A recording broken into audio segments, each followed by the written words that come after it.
Pooja Plastic, bathroom accessories, essentials that make your bathroom beautiful, and many more. Pooja Plastic colorful range that makes every bathroom cheerful. Colombia से खबर है जहां बस में विस्फोट हुआ है। 7 की मौत हो गई और इस हादसे में 17 लोग घायल बताए जा रहे हैं। इलाज सभी का जारी है।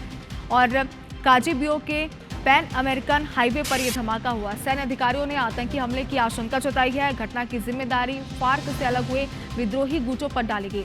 राष्ट्रपति गुस्तावो पेट्रो ने घटना पर दुख जताया है। तो ये तस्वीरें जरा आप देखिए, कोलंबिया में जहां बस में अचानक ही विस्फोट हुआ। बेहद ही दुखद खबर, क्योंकि 7 लोगों की मौत हो गई है और 17 घायल बताए जा रहे हैं। सभी का इलाज जारी है। उनकी क्या स्थिति बनी हुई है फिलहाल जानकारी सामने नहीं आई, लेकिन बताया जा रहा है कि आसपास के लोगों ने तुरंत ही उन्हें अस्पताल पहुंचाया और तुरंत ही उनका इलाज शुरू भी किया गया। काजबियो में पैन अमेरिकन हाईवे पर यह धमाका हुआ है। सैन्य अधिकारियों ने आतंकी हमले की आशंका यहाँ पर जताई है।